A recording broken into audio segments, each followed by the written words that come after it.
Welcome to Jennifer Batten's. That'll be me. That beat! Break it down. Break it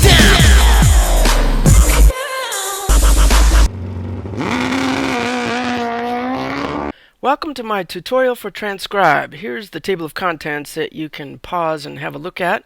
I have the timing of all the sections here so you can jump from one to the next if there's only certain things that you're interested in, or if you come back later and want to review something that you learned. I'm starting this tutorial by showing you why it's important to keep your files organized. I opened up a Transcribe file, but it had to go looking for the audio because I didn't have them together and I moved them from where they originally were. So it's a really good idea to take your audio, always have it in the same folder as your Transcribe files. Now I'm going to drag the audio into Transcribe. Once it's there, you can see the full waveform. There are different ways to see the waveform. If I want to see the entire song in the window, I can do Command G. Boom, you get the whole thing. Anywhere that I click, this red arrow is going to appear. And if I hit the space bar,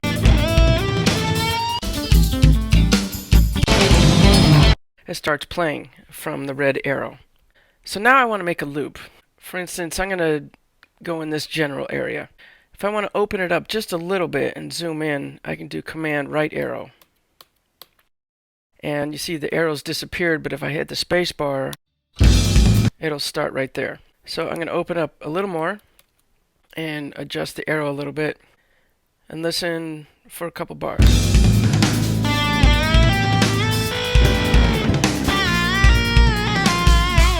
So the general area that I'm going to loop is there. If I want to see the entire loop in the window and not the whole song, I do Command F. Now you can see on the left that the beginning of the loop is a long way from where the actual downbeat is. There's a couple of different ways that I can adjust that. One of the ways I can do that is just to click and drag. You see this arrow, you can move it wherever you want. So I'm going to stop about there. If I wanted to adjust it just a little bit, I can also just use the right or left arrow. Now I'm going to scroll in just a little bit to see the end. Then I can see I'm a little bit off on where the loop is.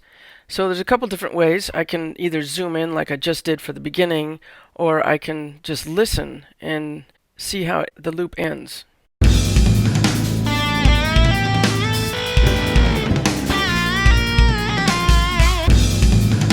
It actually sounds pretty good. A different way to navigate also is that you can grab this blue dot, which becomes bigger or smaller depending on how big your zoom is. So I'm going to zoom out again and just move the point. I want it to be right where that first line is of the hit. So instead of dragging this time, I'm going to do Shift arrow, and it's right on it.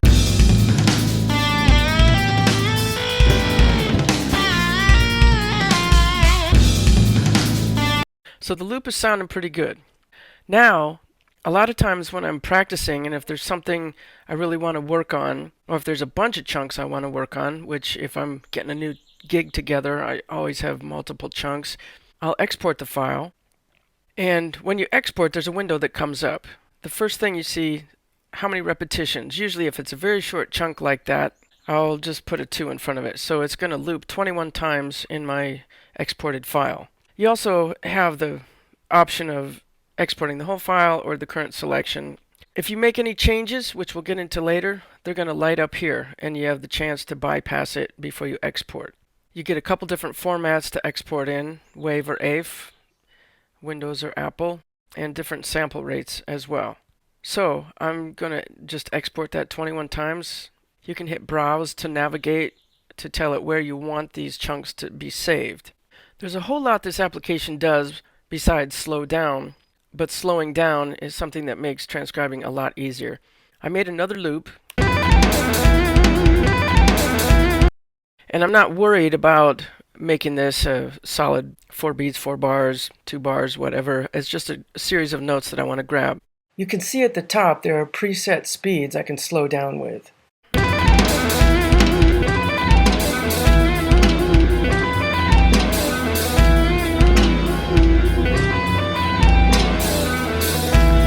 Not only are there presets, but if you want to get in between, for instance, 35% and 50%, you go down to the bottom. You see the icons of the standing man and running man. You can go in between the presets, 35, 50, or you can just use this without dealing with the presets at all and just see what works for you that is slow enough for you to hear. Here's another amazing function that Transcribe will do. You can toss in videos and slow them down.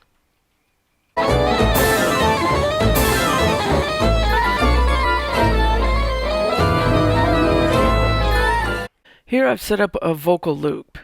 What you need, you know I got it. So I'm going to get into karaoke mode now. If you click on effects right up here at the top, it's going to open up a whole new window. There's only 2 windows in this program, and this one is where you can get into details. So karaoke comes in really valuable in a lot of different situations. First, you need to activate it. Karaoke takes the center track out of phase. So now listen to it. Now you still hear the vocal, but really what you're hearing is the reverb return because the center track is removed. And that'll work whether it's a lead instrument, lead guitar, saxophone, or vocal. And so this can give you a whole practice track -1 to play along with. So all mixes are mixed differently, so you're going to get different effects. Sometimes the vocal's just completely gone. Sometimes you'll hear a lot of effect on the sides. And you can start changing pitches to see what the most comfortable vocal key is for you. You can take it up to an octave, down an octave. It sounds a little squirrely, but the backing track is great to work with.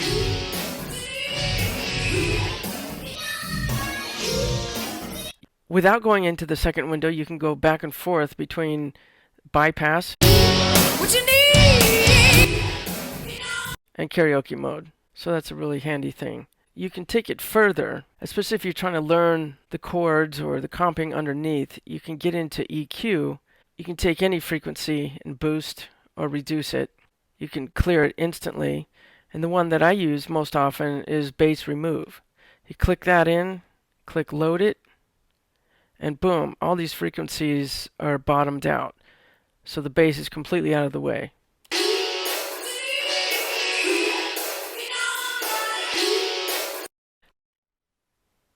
You can get into fine details about tuning in this panel. For instance, if you have a bass that you're really trying to hear and it's really low, especially if it's a 5 or 6 string bass, you can get the bass to the forefront and boost it up an octave or even 2 octaves. Semitones is the same as it is on the front, half steps one way or another. And sense is really fine, detailed tuning. And a lot of times with old analog tracks, the tape is actually stretched. So it can be sharp or flat of A440. So you can play the track and play along with it and just move this slider just a little bit until it feels like it's really in tune. In fact, there's some tunes like Michael Jackson music, some of the stuff in Thriller and Bad was pitched up and sped up just to make it a little more exciting at the mix. But when you try to play along with that, it'll drive you crazy. So you could take the entire tune, pitch it up a few cents, and export it so you always have it in the correct tuning. Speed is something I love using if I have a lot of stuff to learn, especially if it's slower stuff, ballads, and you have enough repetitions that you kind of have it memorized but not quite, and you really don't want to go through a whole 7-minute song just to get more repetitions. So generally what I do, I generally don't go beyond 125 because that's really a lot faster than the original, but you can pump it up anywhere between 110, 125 and run through the whole set like that just so you get more repetitions in quicker. From the front panel, if you want to bypass the EQ, you just do that. It becomes light, then you know it's not engaged. If you have changed the pitch and you want to check the original, you can bypass that or activate it. And here's the karaoke mode icon. You can pull that in and out. Here's how to add markers. For a section, I'm going to do Shift S, and then for each measure into the section, I'm going to do Shift M. That will immediately give you a marker.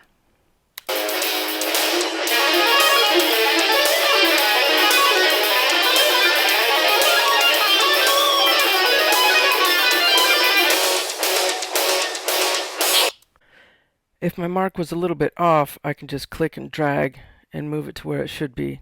I can also do beat markers by doing Shift B.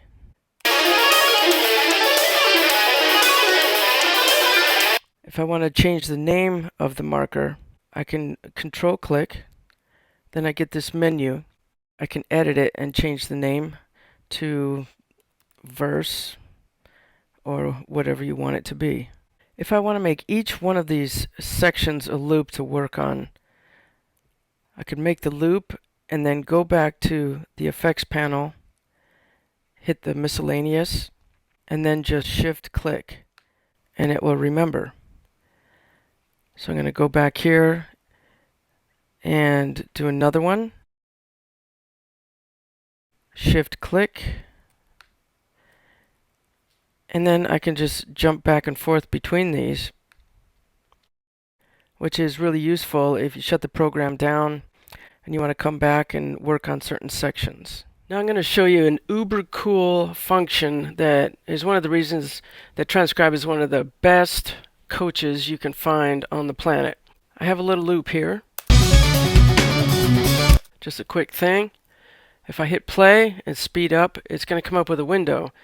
For this demo, I'm going to choose to just move it right along. I'm going to start out at 50% speed, have the loop repeat only once, and change it by 10% each time it loops around, ending up at 100%. So obviously, if you have a much more difficult line, you want to start much slower and have it maybe repeat 10 or 20 times before it increases. And you certainly don't have to choose 10% jumps each time. You can do 2 or 3 if you want.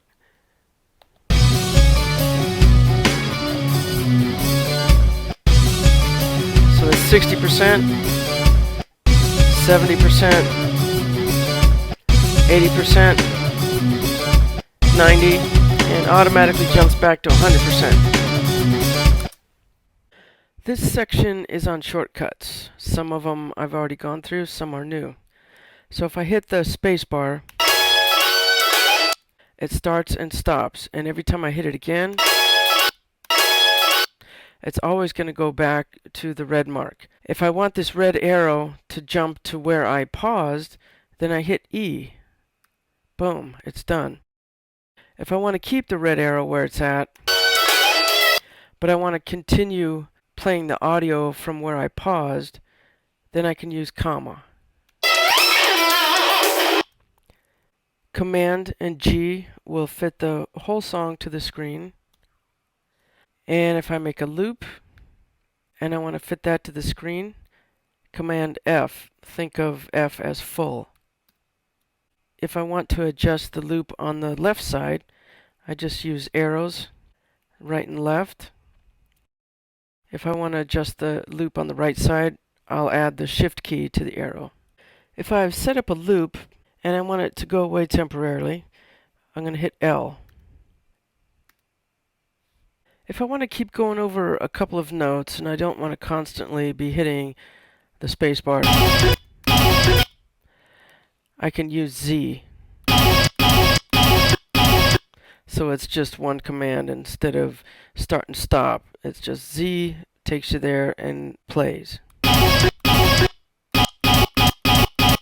However fast you want to do it. If I want to jump between markers, I can use Shift and bracket. Here it's jumping between the beat markers and now the measure markers. Now before I had showed you how to make section markers and measure markers and beat markers, here's an alternate thing. If I hit M without the shift while I'm paused, then I get an option to make a mark at the current point or where the vertical line is paused. Another useful shortcut, instead of grabbing this blue bar to go left or right, you can use the up-down arrows. Up is going to take you to the left, and down will take you to the right. There are a lot of different view options on the main window.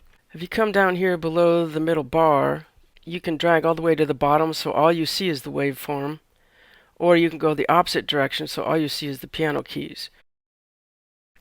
I'm going to do half and half for now. Then I'll go to the View menu, and I'm going to choose Show Spectrum.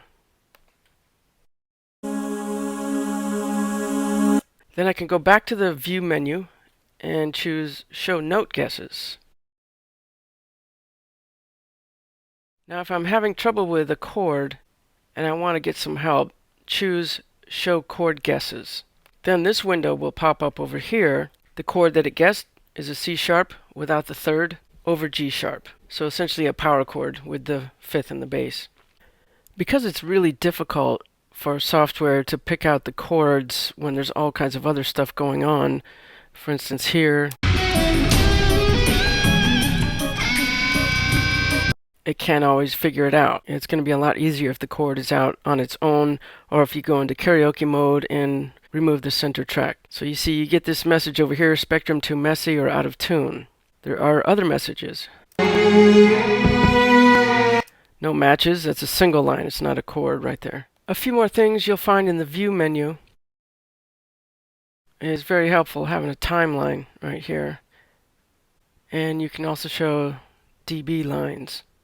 You also see the current time in this window, as well as the total time of the song. If you want to find information about your sound file, go to Window and choose Sound File Info. It also has a compute tempo function, but you need to put in markers first.